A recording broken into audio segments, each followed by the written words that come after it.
안녕하세요. 선우입니다. 저는 올해 2022년 2회차 자동차 정비 기능사 정기 필기 시험에 응시를 했습니다. 그 후기를 가지고 왔는데요. 바로 어제가 2회차 필기 시험 마지막 날이었습니다. 저는 어제 응시를 했고 실제 정식 결과 발표는 약 10일 정도 뒤에 나오지만 컴퓨터로 보는 시험이라 답안을 제출하면 시험 결과를 바로 확인할 수 있어서 합격 여부를 미리 알 수 있습니다. 결과를 미리 말씀드리자면 저는 다행스럽게도 합격을 했는데요. 이번 2회차 시험을 보고 나서 든 생각은 자동차 정비 기능사 필기 시험을 준비하는 게 앞으로는 기존보다는 확실히 좀 더 어려워지겠다 이런 생각을 했습니다.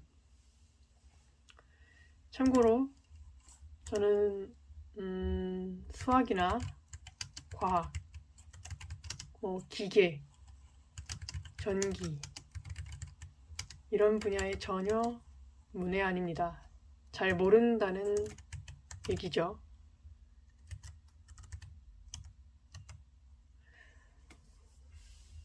역사나 사회, 심리학, 한국어 이런 분야에 좀 관심이 많은 편인데 이과 쪽에는 지식이 전혀 없는 비전공자이고요. 그러다 보니 제가 지금 오늘 말씀드릴 이 후기는 실제 전공자분들이나 현직에 계신 분들이라면 저와는 느끼는 바가 좀 다를 수 있고요. 저처럼 비전공자이거나 이 분야를 처음 공부하는 분이라면 저의 후기가 조금 도움이 되지 않을까 싶습니다. 여태까지 자동차 정비 기능사 필기는 관연도 기출문제 한 2000년대부터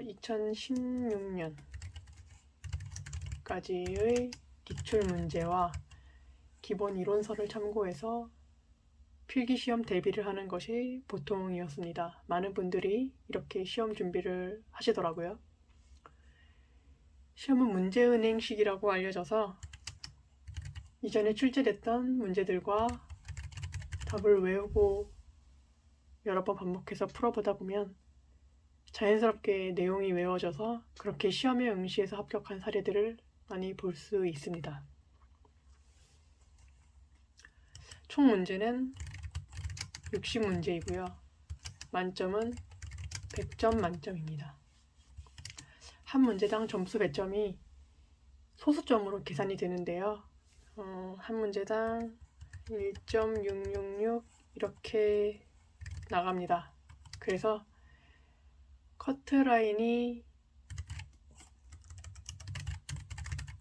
60점이기 때문에 대략 37에서 38, 37개에서 38문제 정도 이상을 맞춰야 커트라인 60점을 넘기게 된다는 뜻입니다.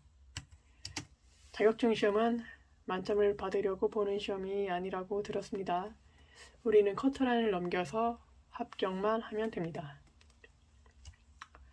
이 후기에서 좀 중요한 내용이라고 볼 수 있는데요.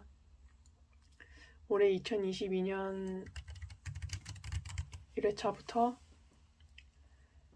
출제 기준이나 시험 과목이 조금 변경이 된다고 공지를 했습니다. 기출문제에서 볼 수 없었던 신유형의 문제들이 출제가 된다고 좀 얘기를 들었어요. 또 NCS라고 많이들 좀 들어보셨을 거예요. 이게 국가직무능력표준이라는 것인데 요즘 대기업에서도 많이들 하고 있고요.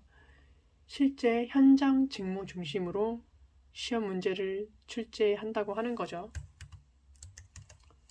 현장 직무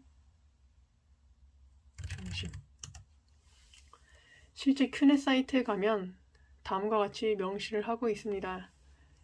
국가기술 자격에 현장성과 활용성 제고를 위해 NCS를 기반으로 자격의 내용을 직무 중심으로 개편하여 시행합니다. 한번 써볼게요. 국가기술 자격의 현장성과 활용성 제고를 위해 NCS를 기반으로 자격의 내용, 즉 시험 과목이나 출제 기준 이런 것들을 직무 중심으로 개편하여 시행합니다. 언제부터? 올해 2022년 1월부터입니다. 올해 1회차 시험부터 이렇게 시행이 되고 있겠네요. 시험의 출제 기준이나 내용들이 당연히 시대의 흐름에 따라 시험 문제도 그에 맞게 바뀌어야 하는 건 이해가 됩니다. 잘 알겠습니다. 그런데 저처럼 시험 보는 사람 입장에선 이런 바뀌는 부분들이 좀 싫죠. 난감합니다. 기존 방식대로 공부를 하면 합격을 할 확률이 있었는데, 왜냐하면 기출문제와 답 이렇게 반복해서 풀다 보면은 어느 순간 문제에 익숙해져서 문제를 맞출 확률이 커지거든요. 그런데 올해부터 과목과 출제 기준이 바뀐다고 하니까 어떤 식으로 공부를 해야 할지 감이 잘 오질 않았습니다. 왜 제가 시험 보는 올해부터 이렇게 내용이 바뀌는 건지 시험 보기 전까지 참 많이 불안했습니다. 제가 실제로 시험을 공부한 기간은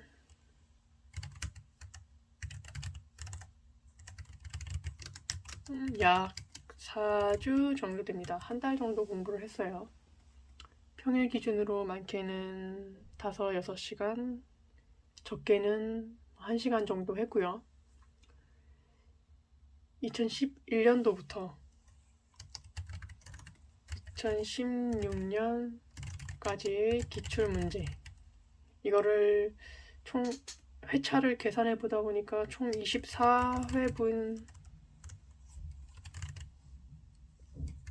24회분의 문제가 되더라고요. 이거를 한 번씩 풀어보고 문제를 풀다가 모르는 거, 이해가 잘 안 되는 것들은 이론서를 또 참고했고요. 그 다음에 그래도 모르겠으면 인터넷 검색, 그리고 유튜브에 동영상을 올려주시는 분들이 많았어요. 그 동영상을 최대한 활용해서 공부를 했습니다. 그렇게 했는데도 잘 안 나오는 것들은 지식인에 물어보기도 했고, 아니면 저만의 방법으로 그냥 통째로 외우기도 했습니다. 2016년까지의 기출문제를 계속 반복을 하다가 아무래도 가장 최근의 문제를 접하지 못한 게 신경이 쓰였습니다. 즉 2017년도부터 작년 2021년까지의 문제는 기출문제가 공개가 되지 않기 때문에 이 부분을 공부를 안 하다 보니까 좀 마음이 불안해지는 거예요. 그래서 2017년부터는 컴퓨터로 시험을 치르는데, 같은 회차 시험이라도 수험자들이 각기 다른 문제들을 풀게 되고요. 한국산업공단에서 기출문제를 공개하지 않기 때문에 딱히 기출문제라고 할 수 있는 게 없습니다. 그래서 2017년도 이후의 문제들은 사람들이 시험을 본 후에 기억을 해낸 문제들을 모아서 출판사 이런 곳에서 책으로 만들어낸 것이기 때문에 보건 문제라고 부릅니다. 정식으로 기출 문제라고는 할 수 없는 것이죠. 그렇다고 해도 보건 문제가 기존의 기출 문제와 많이 크게 다르진 않습니다. 기존의 기출 문제들과 상당히 겹치기도 하고 내용이 똑같기도 하고, 물론 새로운 문제들도 좀 섞여 있었지만 새로운 문제들의 비중이 그렇게 크진 않았습니다. 하나 좀 주의해야 될 점은 출판사에서 나온 책이든 인터넷에 올라온 해설이나 잡지든 오타나 잘못된 해설이 자주 나왔다는 점입니다. 같은 문제가 반복되어 나왔는데 각기 해설이 다르게 되어 있다던가 답 체크가 다르다던가 아니면 오타가 많다던가 이런 거를 많이 발견할 수 있었습니다. 그래서 책이나 해설지를 100% 신뢰해서는 안 되고 포털 검색이나 인터넷, 백과사전, 유튜브 같은 것도 많이 참고를 하시면 좋겠습니다. 저는 제가 공부하는 동안 가장 중요했던 게 암기 노트, 즉 오답 노트였다고 생각을 합니다. 잘 모르거나 외워지지 않는 내용, 아니면 두세 번 이상 자주 틀리는 내용들은 한두 줄로 간단하게 요약을 해서 적어놓고 시험 전날에 보려는 목적으로 작성을 했습니다.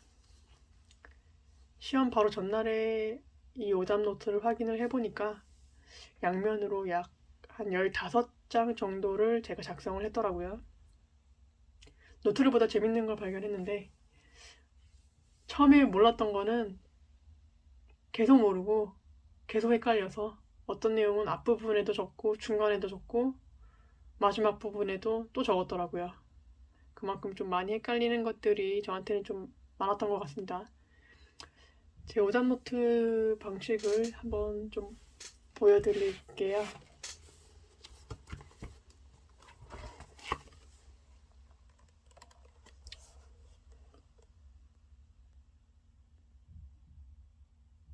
저는 사람마다 오답 노트를 작성하는 방법은 다 다르겠지만 저는 이렇게 잘 외워지지 않는 내용들은 이렇게 오답 노트를 작성을 해서 실수를 하지 않으려고 좀 노력을 많이 했습니다.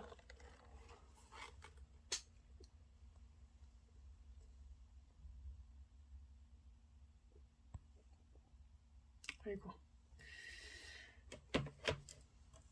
아마 다른 분들도 기출문제와 답을 외우는 것뿐만 아니라 이렇게 좀 헷갈리는 거, 자주 틀리는 것들을 암기 노트를 작성해 보시면 최대한 실수를 줄이는데 도움이 되실 것 같아요.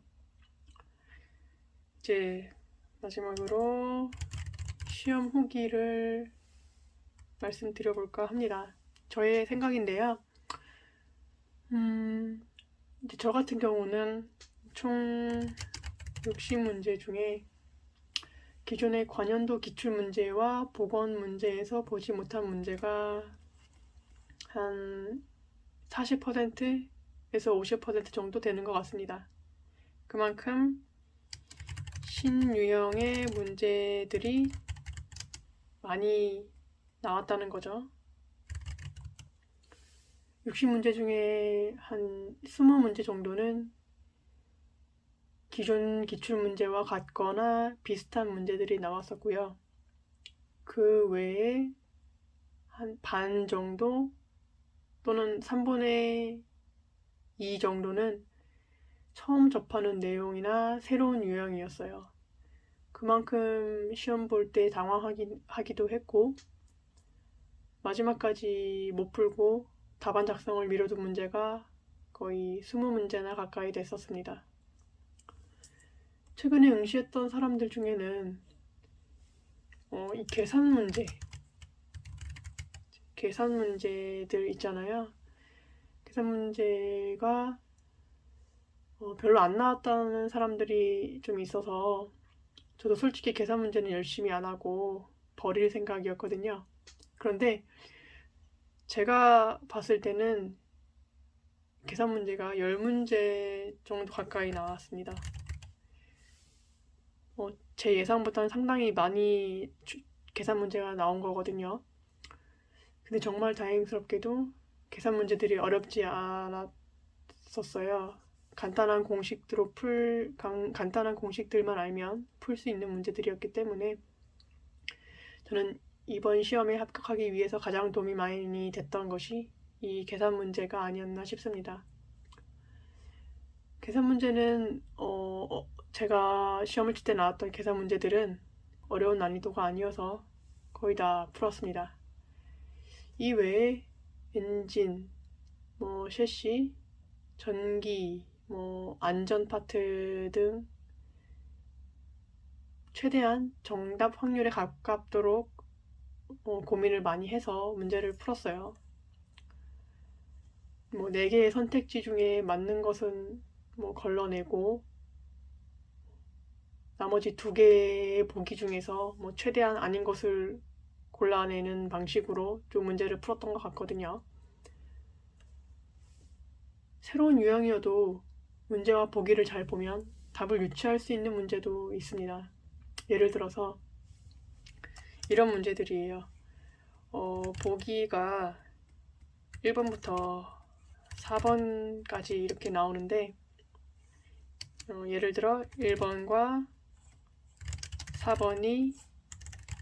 4번의 내용이 서로 대립할 경우 서로 이제 내용이 반대된다는 뜻이거든요.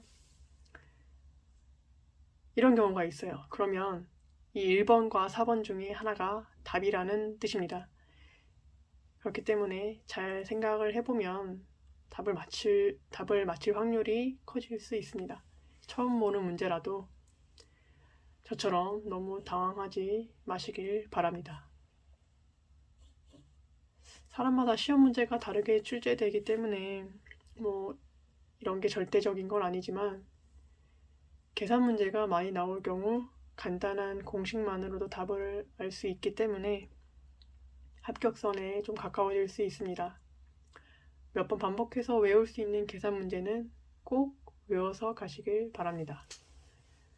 계산 문제는 사실 비중이 적을 것 같아서 사실 한두 문제 정도만 나올 줄 알았거든요. 근데 그래서 그냥 넘기려고 했었는데 제가 이런 말을 하게 될 줄은 상상도 못했네요. 아무튼 대부분 기출문제만 가지고 공부들을 많이 하시는데 올해부터는 새로운 기준에 따라 새로운 유형의 문제들이 섞여서 나올 수 있습니다. 그래서 기존의 기출문제와 이론서만 가지고는 올해부터 시행되는 기능사 시험 대비로는 조금 부족하지 않나 이런 생각이 듭니다. 그래서 기출문제와 이론서는 기본이고요. 조금 더 심도 있게 시험 준비를 하시면 좋을 것 같습니다. 아마 이러한 새로운 문제들도 차차 데이터가 쌓여서 기존의 기출문제처럼 이제 데이터가 이제 기출문제화가 되면 시험 공부하는 입장에서는 좋겠지만 그게 이제 아무래도 시간이 좀 걸리지 않을까 싶습니다. 그리고 기존의 기출문제가 얼마나 나올지, 어떤 비율로 나올지 그것도 운이 좀 작용을 해야 될 것 같고요. 잘 찍는 것도 중요합니다. 올해부터 적용되는 시험 과목과 출제 기준은 큐넷 홈페이지에 자격증 정보 메뉴에서 확인하실 수 있으니 꼭 시험 공부를 하기 전에 큐넷 홈페이지에서 시험 과목과 출제 기준을 꼭 한번 확인해 보시기 바랍니다. 그럼 이상으로 후기를 마치겠습니다.